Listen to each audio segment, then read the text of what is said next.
Hello दोस्तों, welcome back to my channel. तो आज मैं आप लोगों के साथ शेयर करने वाली हूँ मेरा केवीएस का कंस्ट्रक्चरल टीचर के लिए इंटरव्यू का एक्सपीरियंस। तो आप इस वीडियो में बने रहिए, तो मैं आपको बताऊंगी कि जो मेरा कल का इंटरव्यू था उसका मेरा एक्सपीरियंस कैसा रहा और वहाँ पे क्या क्या प्रोसेस थी उसके लिए। जैसा कि आप सब जानते हैं, केवीएस कंस्ट्रक्चरल टीचर के लिए पर ईयर वैकेंसी निकालता है और फिर उसके लिए वो इंटरव्यू कंडक्ट करवाता है और जो वैकेंसी होती है वो उसकी इन्फॉर्मेशन न्यूज़पेपर में देता है। तो ऐसे ही मेरा इन्फॉर्मेशन भी न्यूज़पेपर में आया और फिर मैंने उसको चेक किया तो उसमें था 18 को मेरा इंटरव्यू। तो उसके लिए मुझे पहले सारे के सारे डॉक्यूमेंट्स रेडी करने थे, तो मैंने सारे डॉक्यूमेंट्स रेडी किए। डॉक्यूमेंट्स में आपकी हाई स्कूल, इंटर, ग्रेजुएशन और आपने जो भी बीटीसी या बीएड किया है उसकी मार्कशीट्स, और साथ ही आपका सीटेट जो कि डिजी लॉकर से वेरीफाइड हो वो उसकी फ़ोटोकॉपी, आपका निवास प्रमाण पत्र और जाति प्रमाण पत्र, तो ये सब आपको लेके जाना है। प्लस एक फ़ोटो लेके जाना है पासपोर्ट साइज़, और आपको उनकी वेबसाइट होती है उस पर आपको मिल जाएगा उनका पूरा बायोडाटा का एक प्रोफार्मा, तो उसको आपको फिल करके वहाँ पे सबमिट करना है। तो मैं अपना पूरे डॉक्यूमेंट्स रेडी करके और पूरा 2 सेट बना के लेके गई थी, लेकिन उसमें से एक सेट ही यूज़फुल रहा, एक मेरे पास वापस आ गया। नेक्स्ट डे मेरा इंटरव्यू था और मॉर्निंग में 8 to 10 के बीच में हमें वहाँ पे अपना रजिस्ट्रेशन करवाना था। जो हमारा फॉर्म था वो वहाँ पे सबमिट करना था। तो हम लोग चले गए थे यहाँ से 7:30 पे हम यहाँ से निकल गए थे। 8:10 पे हम वहाँ पे स्कूल में पहुँच गए और फिर वहाँ पे जाके हम लोग की बहुत लंबी लाइन लग गई थी एक्चुअली। उसी टाइम काफ़ी लंबी लाइन थी, बाहर तक पूरी रोड जो थी बिल्कुल घिरी हुई थी। मैं आपको दिखाऊंगी, वीडियो में आप देख सकते हैं। 8:10 पे करीब हमने एंट्री ली थी स्कूल में और फिर उसके बाद हमने उनका एक रजिस्टर था, उस पर हमने अपनी एंट्री फिल की। उसके बाद हम लोगों को अंदर जाने के लिए अलाउ कर दिया गया। तो फिर वहाँ जाके भी बहुत लंबी लाइन लगी हुई थी, कम से कम 200 लोग उस टाइम आ चुके थे और उन सबको मिल रहा था एक टोकन टाइप का। तो मुझे भी इतना छोटा सा एक टोकन मिला, उसमें मेरा नंबर लिखा हुआ था 112। तो अपना टोकन लेने के बाद हम लोग अपने डॉक्यूमेंट वेरिफिकेशन का वेट करने लगे और काफ़ी टाइम हो गया था। करीब 2 घंटे बाद मेरा नंबर आया और फिर मैं रूम में गई। वहाँ पर मैंने डॉक्यूमेंट वेरीफाई करवाए। आपके ओरिजिनल डॉक्यूमेंट्स वहाँ देखे जा रहे थे और जो आपका सेट था वो वहाँ पे सबमिट हो रहा था, जो आपका रजिस्ट्रेशन फॉर्म था उसके साथ। तो वो वहाँ पे उन्होंने हमारा सेट सबमिट कर लिया और ओरिजिनल डॉक्यूमेंट्स हमें बाद में वापस कर दिए गए। तो उसके बाद हम रूम से बाहर आ गए। फिर हम लोग वेट कर रहे थे कि हमारा इंटरव्यू कब होगा। तो 12:30 हो गया था, फिर वहाँ पे ब्रेक हो गया 12:30 तक और फिर हम लोग वेट करते रहे कि कब स्टार्ट होगा नेक्स्ट इंटरव्यू। आधे घंटे का ब्रेक था, उसके बाद फिर 1 बजे से फिर से इंटरव्यू स्टार्ट हुए। तो बहुत सारे लोग देने जा रहे थे, कुछ लोग दे के आ रहे थे, लेकिन हमारा अभी तक नंबर नहीं आया था। हम अपना वेट कर रहे थे कि हमारा कब नंबर आएगा। पे करीब 350 पर्सन्स थे जो इंटरव्यू देने आए थे और भीड़ बहुत ज़्यादा थी, रस बहुत ज़्यादा था। हम लोग सुबह से कुछ खा के भी नहीं गए थे। तो ये कहना चाहूँगी कि आप जब भी जाएँ तो अपनी प्रॉपर टिफ़िन या लंच लेके जाएं, क्योंकि वहाँ पे बहुत टाइम लग सकता है, आपको वेट करना पड़ सकता है। आप अपने साथ बॉटल रखिए और प्लस अपना टिफ़िन रखिए, क्योंकि आपका ऐसा नहीं कि आप तुरंत गए और वहाँ पे आपका इंटरव्यू हो गया। आपको वहाँ पर काफ़ी टाइम लग सकता है इंटरव्यू देने में और ये सब डॉक्यूमेंट वेरीफाई करवाने में। तो इसलिए आप पूरी प्रॉपर अपने अरेंज करके लेके जाइए अपना लंच और वाटर बॉटल। तो हम लोग तो कुछ नहीं लेके गए थे, इसलिए हम लोग ने फिर कैंटीन गए, फिर वहाँ से हम लोगों ने कुछ लिया और फिर वो खा के हम लोग फिर आ गए। फिर बैठ गए हम लोग वहाँ पर। 1 बज गया, 2 बज गया, 3 बज गया, 4 बज गया, मेरा अभी तक नंबर नहीं आया था। और जो मेरे साथ वाले लोग थे वो भी बेचारे बहुत ज़्यादा परेशान हो गए थे और वो तो वेट करते करते फ़िलहाल घर चले गए। लेकिन मैंने कहा मैं अब आई हूँ तो यहाँ पे वेट करूँगी और जब मेरा इंटरव्यू होगा उसके बाद ही मैं घर जाऊँगी। तो मैंने वेट किया।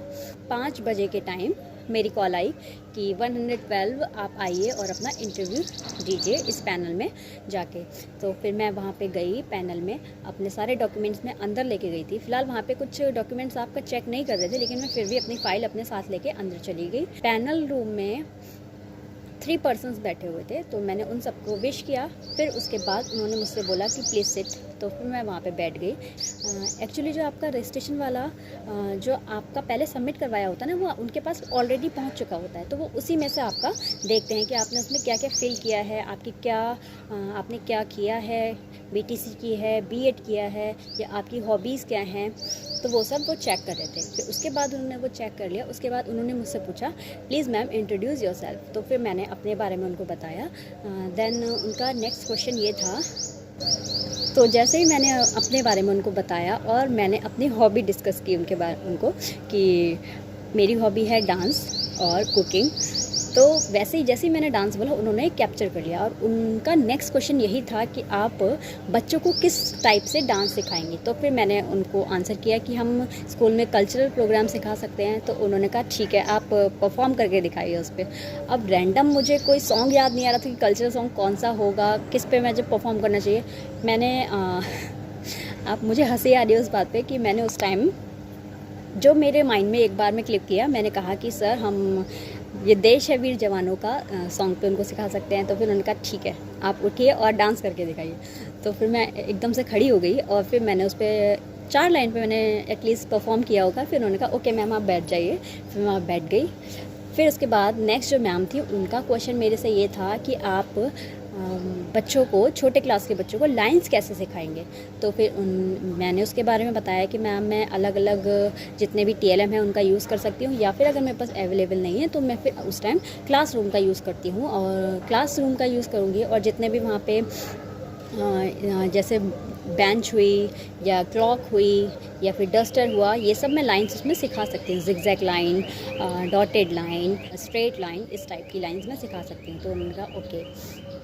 देन उसके बाद मेरे से सर ने क्वेश्चन किया कि ये बताइए कि क्लास 8 का कोई बच्चा है और उन दोनों में लड़ाई हो गई है और एक बच्चे ने उसका सर फोड़ दिया, तो आप उसको कैसे हैंडल करेंगे। तो फिर मैंने कहा सर हम उसके लिए फ़र्स्ट एड बॉक्स सबसे पहले यूज़ करेंगे, फ़र्स्ट एड बॉक्स का, उसके बाद हम उसको लेके जाएंगे मेडिकल रूम में।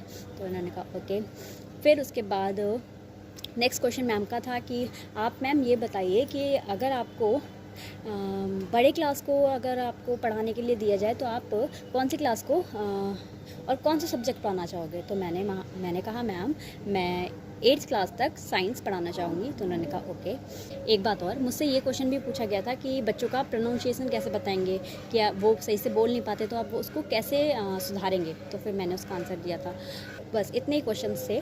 तो उन्होंने कुछ सिचुएशन बेस्ड क्वेश्चन किए और इसी टाइप के, ज़्यादा कुछ टफ इंटरव्यू नहीं था। बस आपको उस टाइम नॉर्मल रहना है। मुझे याद है कि मैं एक टाइम पे अटक भी गई थी, तो फिर मैम ने कहा प्लीज़ बी नॉर्मल। तो 1 सेकेंड का मैंने ब्रेक भी लिया, फिर उसके बाद मैं नॉर्मल हो गई। फिर बहुत ही अच्छे से मैंने उनका आंसर दिया। उसके बाद उन्होंने कहा okay ma'am you can go now. तो फिर मेरा इंटरव्यू फिनिश हो गया था। फिर मैं बाहर आई। फिर बाकी मैंने लोगों से पूछा था कि आपसे किस टाइप के क्वेश्चन पूछे गए थे।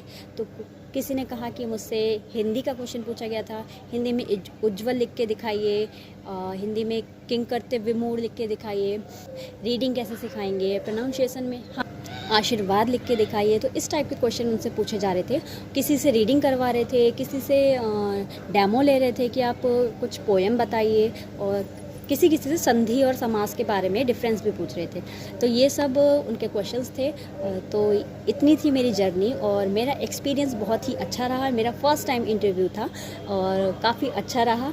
और मैं आप लोगों को भी गाइड करना चाहूँगी कि अगर आप लोग इंटरव्यू देना चाहते हैं तो फिर अभी एक और KVS JRC में भी वैकेंसी है, जिसका इंटरव्यू शायद 23 मार्च को है। आप उसकी साइट पर जाके चेक कीजिएगा और आप भी वहाँ पे जाइएगा और इंटरव्यू दीजिएगा और अपना एक्सपीरियंस शेयर कीजिएगा।